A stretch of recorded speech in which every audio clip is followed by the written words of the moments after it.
All right, welcome back, guys. I want you to know this, I am not considering to be a hunting video. I want this content to be more like a blog. I want you guys to be able to see bits and pieces of this trip that we just did. This was just myself and my twin brother and a cousin of mine who I have not hunted with for quite a few years, and a business partner and buddy of ours. And we just put this trip together a year ago. We got some vouchers for this unit in Colorado, and we just all wanted to go try to shoot some big deer. So you will not see any kill shots on this video. We didn't have any cameramen. What you see is just us taking some shots, some video clips, some pictures, but we had an absolutely incredible time. We had 4 guys tagged out in 3 days. 3 of these bucks were all shot within an hour and a half of each other. I was the only one who did not kill on the second day. It took me till the 3rd night to kill, but then I shot the biggest mule deer, what might be the biggest mule deer I'll ever kill in my life.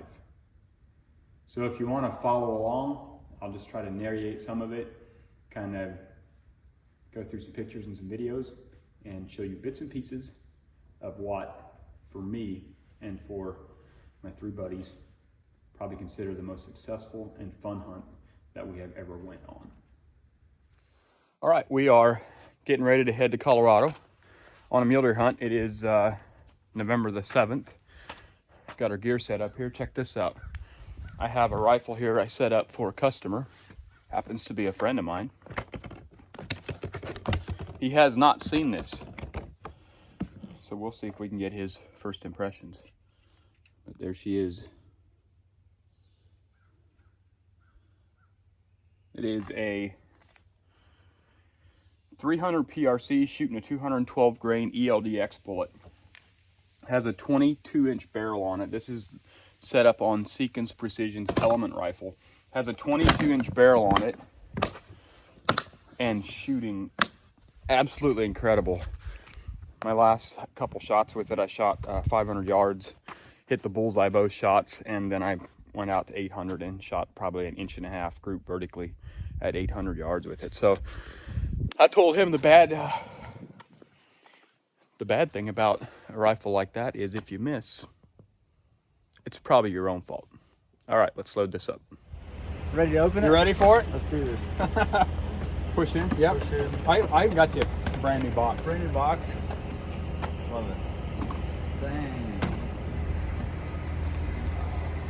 I was gonna ask if you were gonna bring those. Yep. Yeah, this is the grip. This is the stock that I wanted. With that grip right there. Oh my gosh. 1,000 yards. 1,000 yards every day, all day, and twice on Sunday. That's such a short, compact, nice. Isn't it? Yeah. You can throw that in your back pocket and don't even know it's there. I know. I'm pumped. So I got a brand new gun and I am ready to go on a hunt. We're about to leave and head to Colorado for a mule deer hunt. Let's go shoot a big one. Let's do it. All right, we just pulled an overnighter, all-nighter on the road. We got detoured. 70 was closed. What do we do? Add like 4 hours to our trip. But we're still chugging along. We got snow out here. We're probably going to see more snow. I think it means I think it's going to mean the high country bucks are going to come get pushed down to low country, and we're going to have a fabulous hunt. So stay tuned and let's see if we can turn something up. All right, we made it to Shields in Colorado Springs. We are grabbing a few last minute things that we don't need. And just got done redeeming our vouchers for actual tags, so we are ready to go hunting. Should be great. We got snow. Should be able to spot the deer. Should also help push some of these high country deer down into some of the lower country and make them a little bit easier to hunt. So let's get outside, let's get dressed up, and let's go do it. All right, first morning, we have a lot of snow. We had to really kind of bushwhack our way in here. We Airbnb'd here, and these people did not have this driveway cleared last night. You can see how much snow we got. We had to take the 4Runner. We drug the 4Runner out on the trailer. We had to unload the 4Runner and use the 4Runner to run 10 laps around here to try to get the snow pushed down, just so we could get the trucks in here, or the truck in here. But look at this view. Beautiful view. Let's go take it in. Let's go see if we can find something with some horns on it.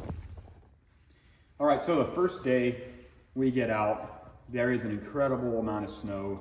A lot of places probably have a foot to 15 inches of snow. It's pretty fluffy, but it makes getting out and really hiking pretty hard. You know, a mile seems like 2 or 3 miles. We did some hiking, but we never really turned up any nice bucks on the first day. We seen this buck. It was really the only half decent buck that any of us seen the first day. Seen some does, seen some nice bucks on some private land, but nothing nice on public. The fresh snow that came in made the landscape absolutely incredible. The trees had a lot of snow on it. It looked like it should be Christmas morning. It was absolutely beautiful. Some of the most stunning mountain views and peaks I've ever seen. I'll show you some pictures, but just know these pictures don't do it any justice.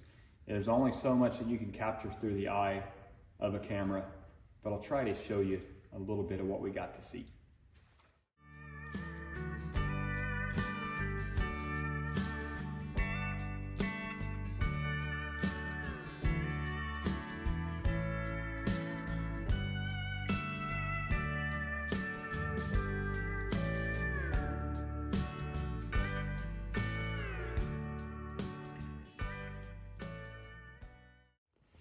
All right, so the second day, everything changed.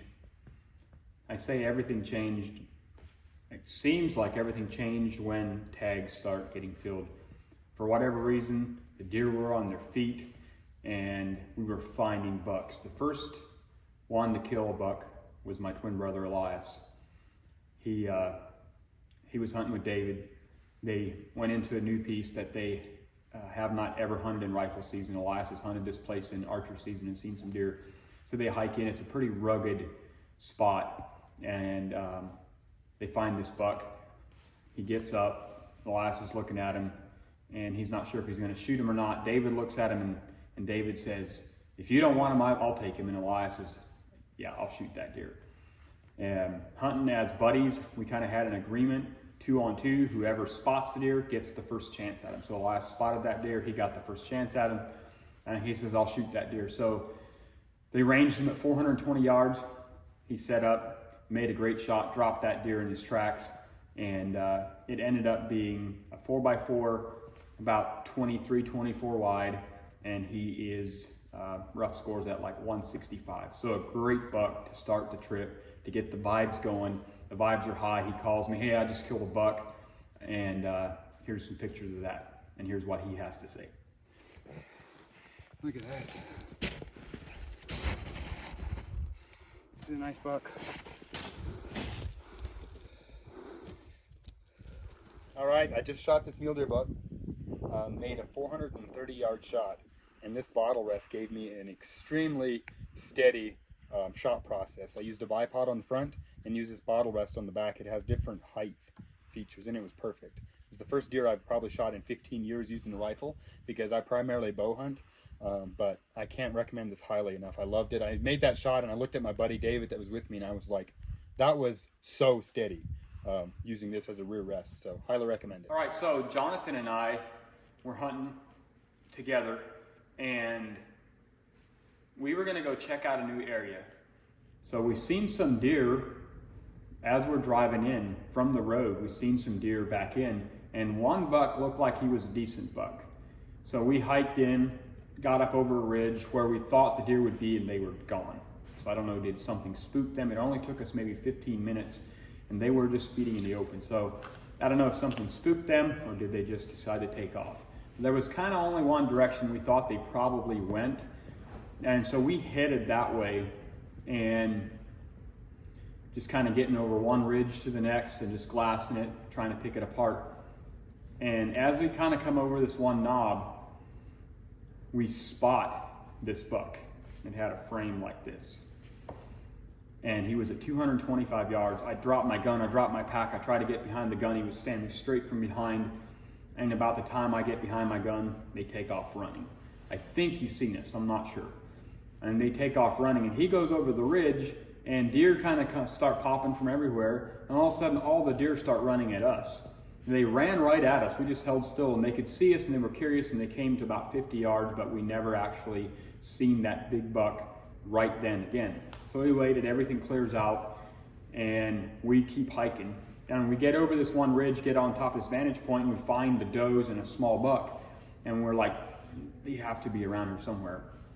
And we glass over across the canyon, and out of the bottom comes this buck. And I thought it was the big frame deer that I had seen at 225 yards. And again, whoever sees the deer gets to shoot. I happen to spot it, so I throw the gun down, I get a range, he's at 500 yards, I dial everything up, I think it was 8 MOA, I dial it up, I throw a bottle rest down, we got snow like this, so I tipped the bottle rest on end with one of the higher settings, and it was perfect. I nestled it down in there, got set up, and the buck was quartering away pretty good, standing there raking a bush. And I'm literally, all I gotta do is squeeze the trigger. So I zoom that thing up on 20 power so I can really look at him close, and as I zoom it up, I still think it's the same buck I seen earlier, but I don't think he's quite as big as I thought he was. And I thought to myself, I'd be happy with this deer, but Jonathan standing right here beside me would be beside himself and stoked with this deer because he's never shot a mule deer. My biggest mule deer to date is in the low mid 70s, a velvet deer with my bow, and this deer I thought was probably about the same. A great deer. And I thought, second day, and I roll out from behind that gun, and I look at Jonathan, and I say, get behind this gun and shoot that deer. And he was like, really? And that's what he did. He got behind that gun, found the deer, just added pressure to the trigger, the shot broke. He says, man, that shot surprised me. And he shot it with my gun. I think my trigger is a little bit lighter than what he's used to, so which I love. I love the fact that it went off a little quicker than maybe he thought that it would. And as long as he was on, because it creates a really good shot process. And that deer double lunged it. It didn't go 50 yards and went down. Man, this is an awesome morning.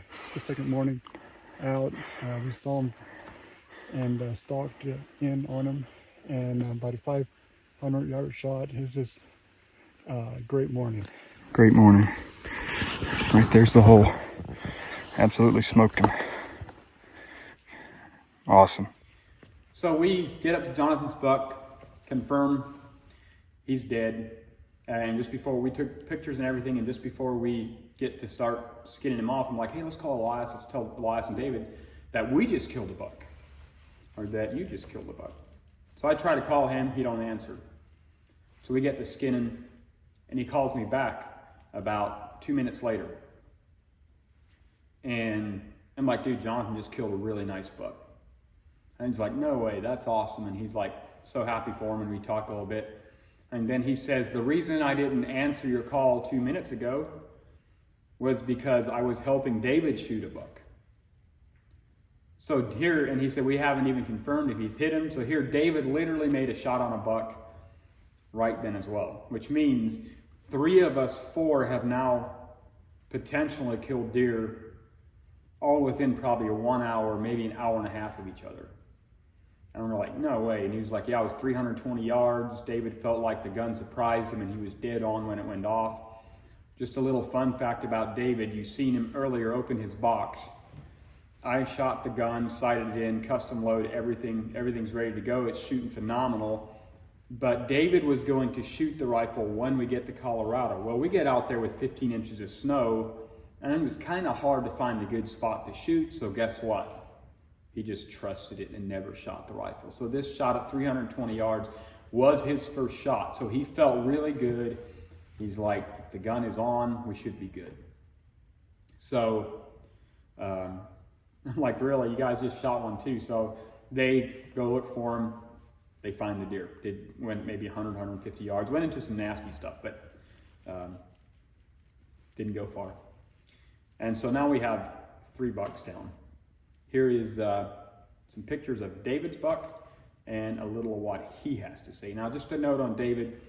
David's got a business that he does Airbnbs, and he pretty quickly has grown a decent following. So this video that you see him do here is also for his Instagram and responding to some of the people that have been messaging him about the pictures that he put on Instagram.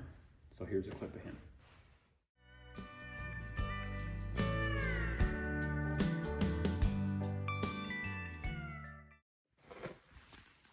All right, so a lot of people were asking me what kind of gun that I was shooting when I shot this buck yesterday. Buck of a lifetime. But what a unique deer that I got here. I'm so stoked to have this thing. I wish that side was the same, but I'm so happy with it. I use this gun. It is a Seekins 300 PRC. And it shot amazing. I mean, another thing I would highly recommend that came in so handy is this bottle rest that Matt has came up with. I was getting ready for my shot and I set up, and this was in my backpack, and I was trying to get comfortable and rest, and I couldn't get to the right spot, so I told Elias, I said, throw me the bottle rest, and he threw it to me, and at first I set it down like right here, and that was too low, so I just flipped it over and put it right there, and it was a little too high, so I packed down the snow a little bit, put it down, and it was perfect. I was so solid through the whole shot. It was insane. Like, the crosshairs were just right on the vitals, and all I had to focus on was just making sure that it was level, and I just started pulling the trigger, and I completely surprised myself on the shot. 320 yards, perfect shot. Couldn't be happier. It was what a great setup. Just amazing hunt, and finally got a big old buck that I'm really happy with. As we're sitting there celebrating this deer, 5 minutes later, I'm grabbing my spotting scope and I set it up and I'm glassing over where I think the deer is laying dead. Kind of went in some brush and behind some stuff.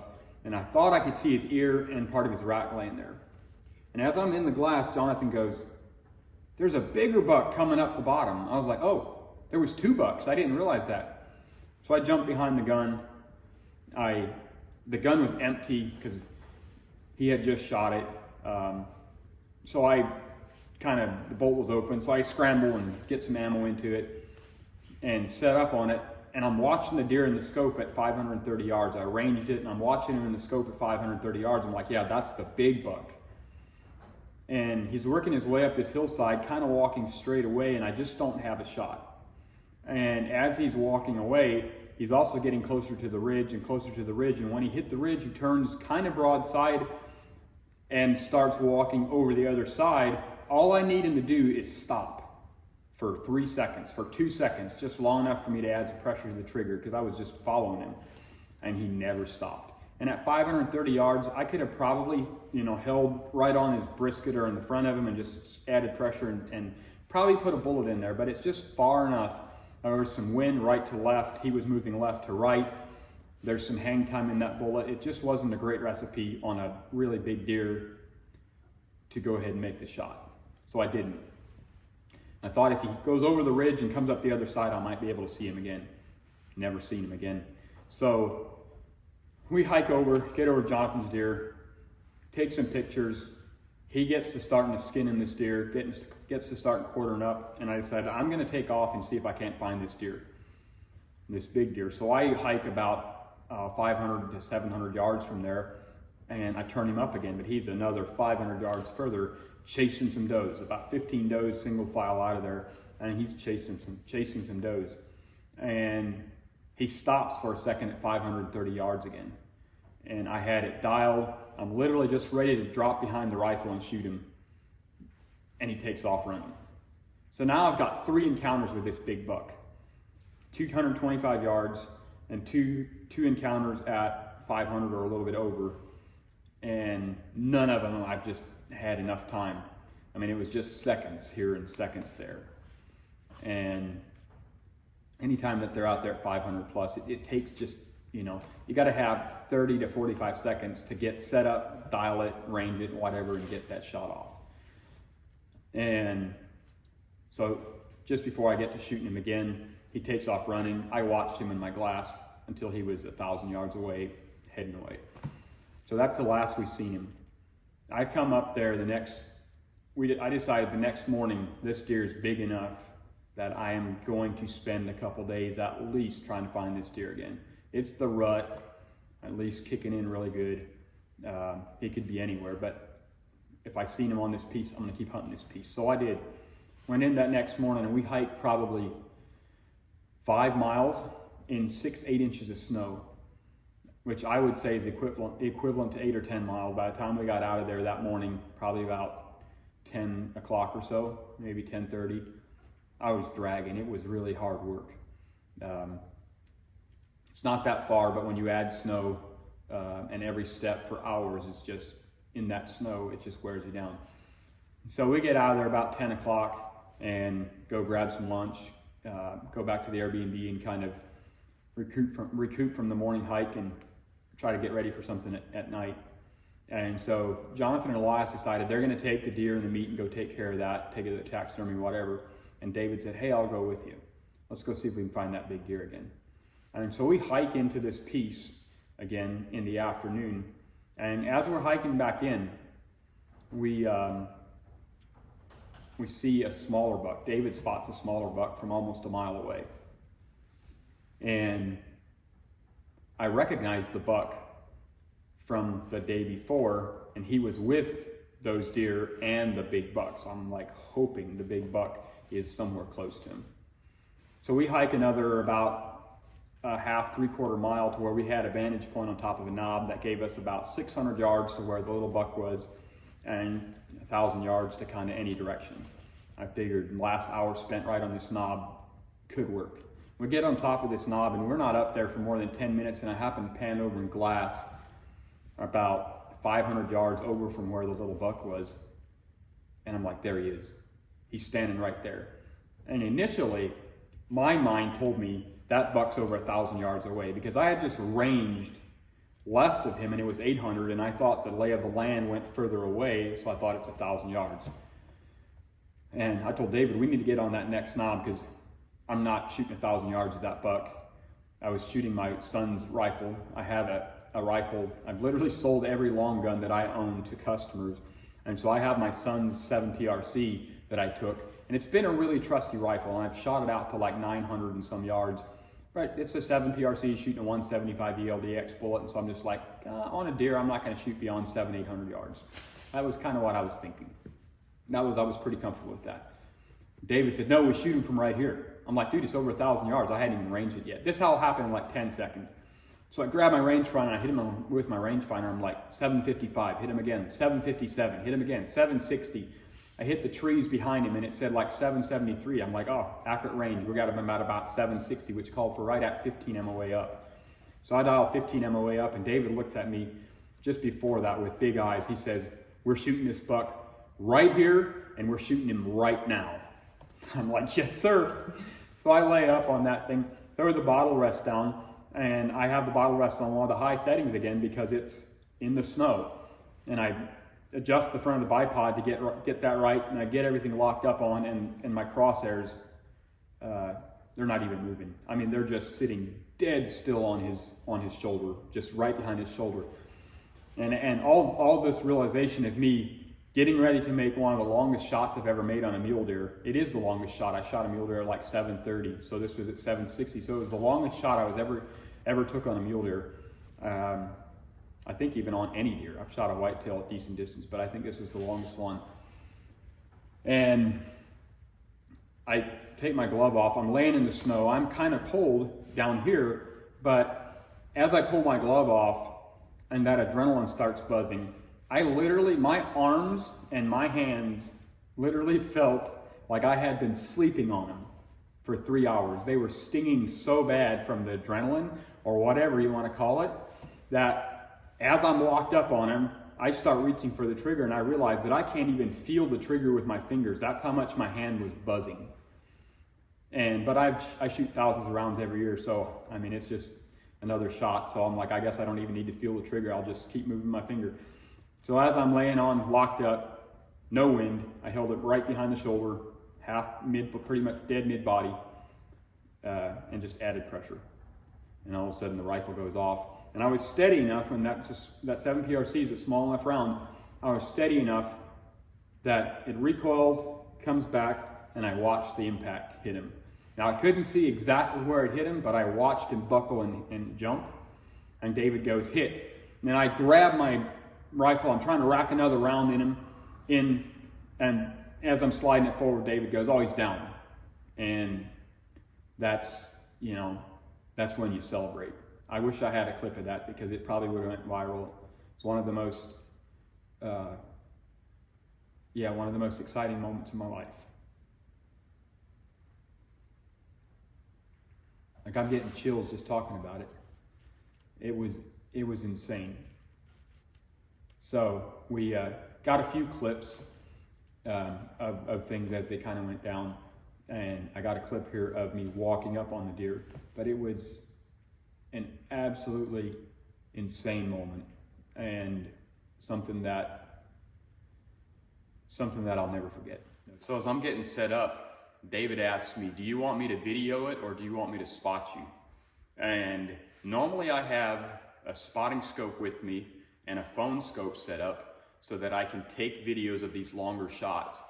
That way you can review your footage, you can review your hits and see what happened, because oftentimes when you shoot that far, it can be difficult to see what happens, especially when he's not in the open, especially when it's in the timber and that kind of stuff. So you can kind of see what goes on, possibly see where that bullet hits, and it's just a good habit. That day was the only day that I forgot to grab the tripod out of the truck.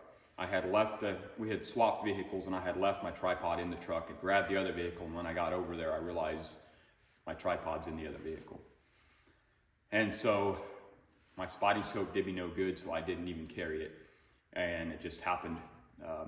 That's really why we didn't get the shot, the actual shot on camera. Otherwise, I would have taken that extra 30 seconds and set it up.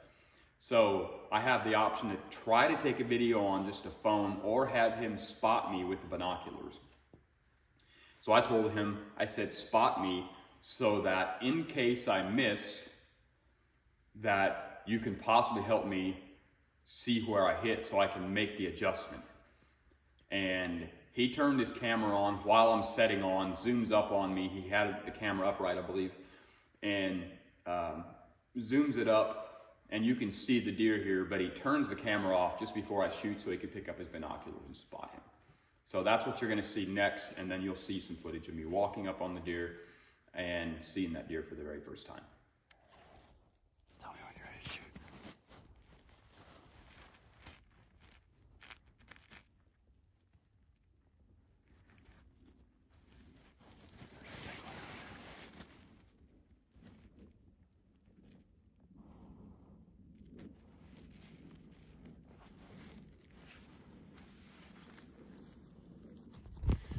Oh man, I don't know if I've ever had such an adrenaline rush, I can't even talk, feel shot. Laid up on this deer at 7:55, it's the buck we're after, big framed, I think he's a 3x4. We're gonna go check him out, but laying in this snow, I was cold, and I literally could not feel my fingers. I took my glove off to shoot, and I felt like I had electricity going through my fingers. I literally couldn't, I literally just had to move my finger in the direction of the trigger until the gun went. So let's go look at him. All right, we did not get the shot, but here is the setup, and this deer was standing right in there, 755 yards, and he lasted about 5 seconds on his feet, so we must have smoked him. So now we go look at him. We got a deer dead right here, and we're walking up to him. Here's the first look. Man, I can't even talk. Dude, he's a giant. Absolute. He's a tank. Oh my God. I got chills, man.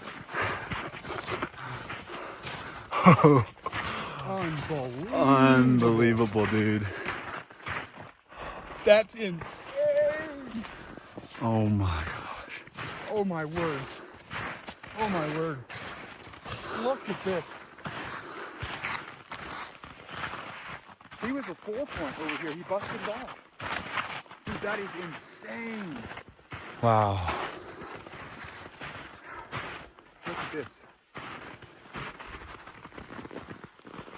Dude, he was another, he busted his point off here.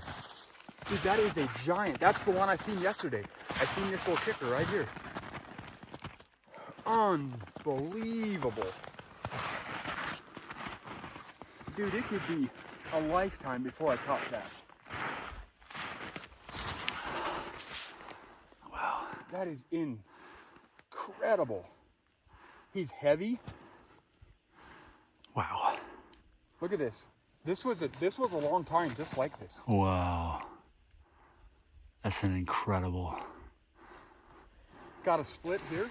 The video doesn't even do any Got a justice kicker. at all. What do you think that scores? I have no idea. I'm speechless right now. I'm gonna say this thing. If it had this kicker, I mean, if it had that point, I can't even talk. I mean, he's awful close to touching 200. That's what I'm saying. Without that point, I'm gonna say he's still mid 80s, maybe 90. Wow. It doesn't matter. Turn him a little bit. He's an absolute tank. That is insane. He's as big and heavy, and maybe even more than I thought when I first seen him. I seen this buck yesterday and almost got a shot at him twice. He was chasing does, and both times he was at a little over 500 yards, and I'd set up, and both times he just didn't quite give me the time that I needed to make the shot. I didn't even get behind the gun, and he took off running again. We just smoked this thing at 755 yards. From all the way over there. From that far knob. That knob right there. Let me get rid of my pack. Right there.